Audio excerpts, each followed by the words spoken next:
انا اعطیناک الکوثر، میں جلدی سے اب اس کو سورت کو بھی مکمل کر دوں تاکہ یہ ہماری سورت کمپلیٹ ہو جائے. ترجمہ کر دیتا ہوں. انا اعطیناک الکوثر، اے نبی ہم نے آپ کو عطا کی کوثر. فصلی، پس آپ نماز پڑھیے، لربک، اپنے رب کے لیے، ونحر، اور قربانی کیجیے. انا، بے شک، شانئک، آپ کا دشمن، هو الابتر، وہی دم کٹا ہے، وہی اسی کی نسل ختم ہوگی، اسی کا ذکر خیر ختم ہو جائے گا، وہی ناقص ہے، اس کا کوئی نام لینے والا ان کے بعد نہیں ہوگا.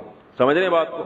اس صورت کا میں شان نزول بتا دیتا ہوں آپ کو، کچھ اس کی فضیلت کیا ہے اور اس کی تفسیر کیا ہے. یہ آپ کو تحریری شکل میں مل جائے گی، لہذا لکھنے کی ضرورت نہیں ہے. ٹھیک ہے؟ جیسے سورہ فلق اور سورہ ناس کا خلاصہ مل گیا نا آپ لوگوں کو. کس کس کو ملا ہے؟ سب کو مل گیا؟ آپ کو نہیں ملا؟ نیٹ سے دیکھ لیں، مل جائے گا انشاءاللہ. کب سے بھیجا ہوا ہے؟ اس کے بعد اذا جاء نصر اللہ قل یا ایھا الکافرون، ان صورتوں کے بھی آپ کو خلاصے سورہ اخلاص کا مل جائے گا انشاءاللہ. تو یہ جو بھی بتا رہا ہوں یہ بھی تحریری شکل میں آپ کو دے دیا جائے گا. اس صورت کا شان نزول یہ ہے کہ رسول اللہ صلی اللہ علیہ وسلم کو اللہ تعالیٰ نے حضرت خدیجہ سے 2 بیٹے دیے تھے. ایک کا نام تھا قاسم اور ایک کا نام تھا ابراہیم. آپ صلی اللہ علیہ وسلم کی جتنی بھی اولاد ہوئی ہے صرف حضرت خدیجہ سے ہوئی ہے. حضرت خدیجہ کے علاوہ آپ کی اولاد کسی اور زوجہ سے نہیں ہوئی. حضرت خدیجہ سے 4 بیٹیاں تھیں اور 2 بیٹے. ایک بیٹے کا نام قاسم، دوسرے کا نام ابراہیم. قاسم کی جب ولادت ہوئی ان کا بھی انتقال ہو گیا، اور ابراہیم کی ولادت ہوئی تو ان کا بھی انتقال ہو گیا. عرب میں نرینہ اولاد کی بڑی اہمیت تھی، کیونکہ انسان کا نسب اس کی نرینہ اولاد سے چلتا ہے، بیٹیوں سے نہیں چلتا. بیٹیاں تو غیروں کی ہوتی ہیں، رخصتی ہو کے دوسروں کے ہاں چلی جاتی ہیں، ان کے نسل میں اضافہ کرتی ہیں، ان کی نسل بڑھاتی ہیں. اپنے شوہر اور اپنے شوہر کے ددیال کی نسل میں اضافہ کریں گی. وہ اپنے باپ کی نسل میں اضافہ کون کرتا ہے؟ بیٹا. کیونکہ نسب کس سے چلتا ہے؟ باپ سے چلتا ہے، سوائے بلاول بھٹو کے. بلاول بھٹو کے بارے میں کہتا ہوں کہ بلاول بھٹو اسلامی تاریخ، غیر مسلموں کے ہاں تو ماں سے چلتا ہے جو نیچر کے خلاف ہے، لیکن اہل اسلام میں، اسلامی تاریخ میں سوائے بلاول بھٹو کے آج تک کوئی ایسا شخص پیدا نہیں ہوا جس کے نسب اور خاندان ماں سے چلتا ہو. بلاول بھٹو زرداری کے بیٹے ہیں، مگر خاندان ان کا کیا کہلاتا ہے؟ قوم جو آخر میں لگتی ہے وہ بھٹو کہلاتی ہے، حالانکہ وہ بھٹو ان کی والدہ تھی، ان کے والد محترم بھٹو نہیں. تو سیاست میں انہوں نے نسب ہی کو بگاڑ دیا اپنا. سمجھ رہے بات کو؟ تو یہ سیاسی لوگ اتنے خطرناک ہوتے ہیں کہ یہ اپنے باپ کے نسب کو بدل دیتے ہیں سیاست کے چکر میں، کیونکہ زرداری لگے گا تو ووٹ نہیں ملیں گے، ووٹ بھٹو کے نام کو کیش کرانا ہے. خیر، تو رسول اللہ صلی اللہ علیہ وسلم کے 2 بیٹے ہوئے، دونوں کا انتقال ہو. عرب میں بے اولادی کو بھی معیوب سمجھتے تھے، کیونکہ آپ کی نسل چلے گی بیٹوں سے، اور بیٹے ہیں جو باپ کی بہت زیادہ عزت کا ذریعہ بنتے ہیں. بیٹیوں کے اپنے فضائل ہیں، لیکن ظاہر ہے نسل بیٹیوں سے نہیں چلتی. تو جب نبی صلی اللہ علیہ وسلم کے دونوں بیٹے مر گئے، دنیا سے چلے گئے، تو عاص ابن وائل بہت بڑا دشمن تھا اہل اسلام کا، وہ اور قریش، دیگر قریش، وہ یہ کہنے لگے کہ محمد صلی اللہ علیہ وسلم معاذ اللہ ابتر ہیں. کیا مطلب؟ ان کی نسل ختم، اور ان کا نام لینے والا ان کے بعد دنیا میں کوئی نہیں ہوگا، کیونکہ بیٹے ہی نہیں ہیں. تو ریاض کون رکھے گا؟ اولاد ہی نہیں ہے، باپ دادا کے نام کون لے گا؟ اولاد تو ہے ہی نہیں، بیٹیاں ہیں. سمجھ رہے بات کو؟ آپ صلی اللہ علیہ وسلم کو اس طعنے سے تکلیف ہوتی تھی، تو اس پر یہ صورت نازل ہوئی کہ اے نبی، آپ کا ذکر ختم نہیں ہوگا، آپ کی روحانی اولاد بہت ہوگی. باقی اللہ نے آپ کو بیٹا کیوں نہیں دیا، یہ دیا تو اٹھا کیوں لیا، اس کی حکمت ایک اور مقام پہ بیان کی گئی ہے، وہ میں بتاتا ہوں آپ کو بعد میں. لیکن بتایا گیا کہ اے نبی، آپ کا ذکر ختم نہیں ہوگا، بلکہ یہ جو کہہ رہے ہیں نا کہ آپ کو خیر نہیں ملی، ابتر اسے کہتے ہیں جس کے نسل میں یا جس کو، کیونکہ جس کی اولاد نہیں ہے نا اس کو یہ سمجھا جاتا ہے، اور حقیقت بھی ایسے ہی ہے کہ بہت بڑی خیر سے محروم ہو گیا. وہ بڑھاپے میں خدمت کے لیے نہیں ہے، کاروبار سنبھالنے کے لیے کوئی نہیں ہے، دین کے مشن کو آگے لینے کے لیے، چلانے کے لیے نہیں ہوگا، اور تذکرہ نسل میں نہیں ہو سکے گا. تو یہ ساری بھلائیوں سے انسان محروم ہو جاتا ہے. تو نبی کو تسلی دی گئی، انا اعطینا الکوثر، اے نبی ہم نے آپ کو خیر کوثر کہتے ہیں خیر کثیر کو، بہت زیادہ بھلائیاں ہم نے آپ کو عطا کر دی ہیں. کوثر سے نہر کوثر تو ہے، لیکن کوثر کا جو لغوی مطلب ہے، ڈکشنری میں جو مطلب ہے وہ کیا ہے؟ اصل میں حوض کوثر کو نہیں کہتے، بلکہ کسے کہتے ہیں؟ خیر کثیر. اے نبی ہم نے آپ کو خیر کثیر عطا کی ہے، جس میں کیا ہے؟ نبوت، عزت، آپ کا قیامت تک تذکرہ ہوتا رہے گا. یہ ساری چیزیں ہم نے آپ کو عطا کر دی ہیں، لہذا ان کے تانوں سے پریشان ہونے کی ضرورت نہیں ہے۔ ان کے نرینہ اولاد ہوگی تو بھی ان کا تذکرہ نہیں ہوگا، اور آپ کے نرینہ اولاد نہ ہو کے بھی آپ کی روحانی اولاد قیامت تک باقی رہے گی، اور آپ کا تذکرہ بہت زیادہ ہوتا رہے گا۔ یہ خیر کثیر ہم نے آپ کو عطا کی ہے۔ پھر اسی خیر کثیر میں سے ایک خیر حوض کوثر بھی ہے، جس کا نام کوثر اس لیے رکھا گیا کہ وہ ایک پانی کی نہر ہے جو نبی صلی اللہ علیہ وسلم کو قیامت کے دن دی جائے گی، اور آپ صلی اللہ علیہ وسلم خود بھی اس سے پئیں گے اور اپنے امتیوں کو بھی اس سے پلائیں گے۔ اس پانی میں بھی اللہ نے خیر کثیر رکھی ہے۔ وہ خیر کثیر کیا ہے وہ ابھی انشاءاللہ میں بتاؤں گا۔ تو اس کا مصداق یعنی یہ آیت منطبق ہوتی ہے حوض کوثر پر بھی، ٹھیک ہے؟ تو یہ تو اس کا شان نزول ہے کہ اللہ نے بتا دیا کہ یہ جو آپ پر طنز اور طعنے کر رہے ہیں یہ لوگ ہیں جن کی نسل ہے ختم ہونے والی، ان کا نام لینے والا کوئی بھی نہیں ہوگا۔ بڑے بڑے سرداروں کے نام تو لیا جاتا ہے ان کا آج، لیکن اچھے جذبے سے نہیں لیا جاتا، ان کا نام برائی کے طور پہ لیا جاتا ہے۔ یہ تو اس صورت کا ہو گیا شان نزول۔ اس صورت کی فضیلت کیا ہے؟ حدیث میں آتا ہے، صحابہ کہتے ہیں کہ ہم بیٹھے ہوئے تھے رسول اللہ صلی اللہ علیہ وسلم کے ساتھ مسجد میں، آپ صلی اللہ علیہ وسلم پر ایک دم کچھ غنودگی سی طاری ہوئی، بے ہوشی کی کیفیت طاری ہوئی جیسے وحی میں ہوتی تھی۔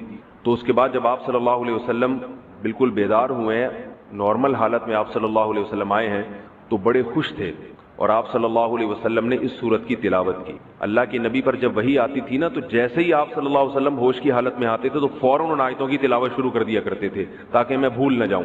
تو آپ نے فوراً بسم اللہ الرحمن الرحیم پڑھا اور انا اعطیناک الکوثر فصل لربک وانحر ان شانئک هو الابتر، یہ آیتیں نازل ہوئیں اور آپ نے فوراً ان آیتوں کی تلاوت شروع کر دی۔ جب یہ شروع ہوئی تو صحابہ نے پوچھا یہ کوثر کیا چیز ہے؟